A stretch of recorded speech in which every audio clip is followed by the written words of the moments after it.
কালকের ব্লগে তোমাদেরকে বলছিলাম যে সন্ধ্যাবেলায় কি করলাম না করলাম বালুরঘাটে গিয়ে যাওয়ার দিন। তো সেটা তোমাদের সাথে পরের ব্লগে শেয়ার করবো। তো সেই মতনই আজকে দেখো সেই দিনকারই মানে বৃহস্পতিবার দিন যেদিন আমরা বালুরঘাটে পৌঁছাইলাম সেদিনটা সারাদিনটা তো মনে করো যেভাবে কাটাইলাম তোমাদের সাথে শেয়ার করছি। আজকে হলো কি সন্ধ্যাবেলাটা আর কি শেয়ার করি, কারণ কি ভিডিওগুলো তো অনেক বড় বড় হয়ে গেছে। বেশি বড় বড় ভিডিও করলে আবার তোমাদেরও দেখতে ভালো লাগবে না, আমিও এডিট করতে করতে পাগল হয়ে যাব। তো যাই হোক, গুড ইভিনিং জানাচ্ছি এখন তোমাদেরকে। দেখো সন্ধ্যাবেলা আমরা হচ্ছে কি মা যে খিচুড়িটা বানিয়ে দিয়েছিলো সেগুলো খাওয়া দাওয়া করে নিয়ে একটু হচ্ছে গিয়ে রেস্ট করে এখন বেরোয় পড়লাম মানে মন্দিরের চারপাশটা ঘুরতে আর কি। আর তুমি এখানে ঘুরতে আইসে নিয়ে মনে করো ঘরের মধ্যে থাকেও কি করবা, মন তো শুধু চায় মাকে দেখি মাকে দেখি। তো এই জন্য একটু উকি ঝুঁকি করে করে দেখো কতবার যে এখানে দেখতে আসলাম।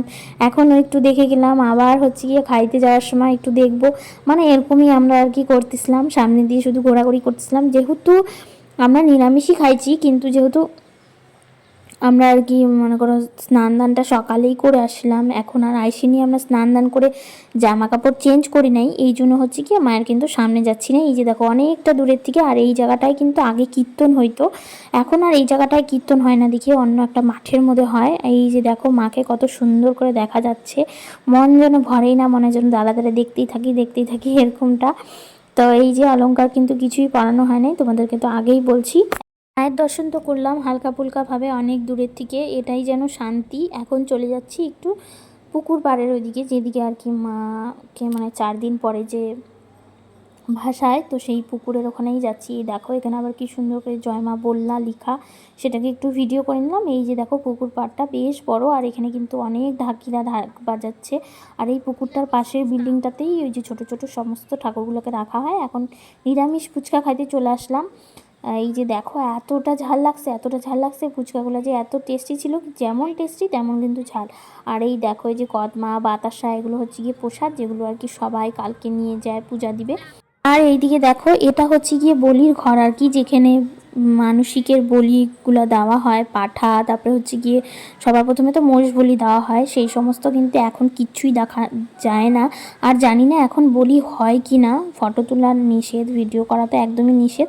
আর এখানে তোমাদেরকে আমি দেখাচ্ছিলাম, এই যে দেখো মন্দিরটার থেকে একদমই পাশে আমরা যেটা আগে ছিলাম, এইবারটা কিন্তু এই যে ওই মানে কোনো সোজা রাস্তাটা দিয়ে চলে যাচ্ছে। জানি না বুঝাইতে পারলাম কি না। এখন দেখো এই বাড়িটাতে আমরা এই বছরটা আসি, চলো তোমাদেরকে ঘুরে ভালো করে দেখাই বাড়ির ভিতরটা। এই যে এটা হচ্ছে গিয়ে গেট, মেন গেট আর কি। তারপরে এই যে দুটা রুমের মধ্যে এই পাশের রুমটা আমাদেরকে ছাড়িয়ে দিচ্ছে ওরা। তো এখন ঘরে চলে আসলাম, এখনই খাইতে যাবো না, কারণ তখন খুব একটা রাত হয় নাই। তো এখন বাদাম খাচ্ছি সবাই মিলে বসে বসে আর আড্ডা দিচ্ছি, খুবই আনন্দ লাগছিলো, খুবই ভালো লাগছিলো মনের জন্য। আবার পরের বছরের দিনটা কবে আসবে, এরকম একটা মজা করতে পারবো। তারপরে দেখো রাতের বেলার জন্য খাওয়া দাওয়া করতে চলে আসলাম। জানো তো আমরা যেরকম টাইমে বাড়িতে খাই সেই টাইমে মানে 10টা সাড়ে 10টার সময় খাইতে আসলাম, তবে সেরকম কিছুই পাইনি। হালকা ফুলকা ডালটা ছিল, ওগুলো দিয়ে খাই নিলাম। এখন চলো তোমাদেরকে দেখাই ধর্মশালা। এটাই হচ্ছে গিয়ে মানে মন্দিরের একদমই পাশে। তো এখানেই কিন্তু ফ্রিতে সবাই থাকতে পারবে আর কি, থাকতে পারে। আমরা প্রথম যেবার আসলাম সেবারই ছিলাম শুধুমাত্র। এই যে দেখো এখন খাওয়া দাওয়া করে আমরা মন্দিরের সামনে দিয়ে যাচ্ছি রুমে। দেখাই, যতবার আসবো ততবারই দেখাই। দেখো এই যে মা। তো আজকের ভিডিও আমি এই মায়ের এই মন্দিরের সামনে থেকে শেষ করলাম, আবার কালকে সকালবেলায় শুরু করবো। চলো টাটা।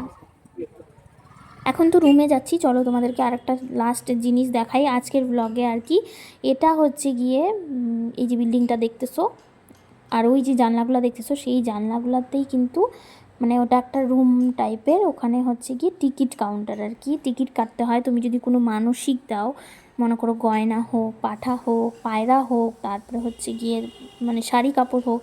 তা আমি বলছিলাম আমি তো হচ্ছে গিয়ে শাড়ি দিব, তারপরে মানে আমি কিভাবে শাড়িটা দিব, কালকে তো অনেক ভিড় থাকবে, এটাই আমি চিন্তা করতেছিলাম।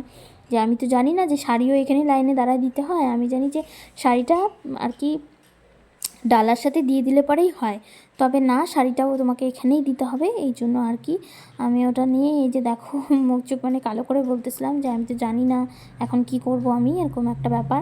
তো যাই হোক চলো আজকে ভিডিওটা তাহলে এখানেই শেষ করলাম, আর দেখা হবে নেক্সট একটা ব্লগে। জয় মা বললার নাম করে একটা লাইক কমেন্ট শেয়ার করে দিবা। আমার ব্লগটা ভালো লাগলে কমেন্টের মাধ্যমে অবশ্যই একটা জানাবা যে কেমন লাগলো।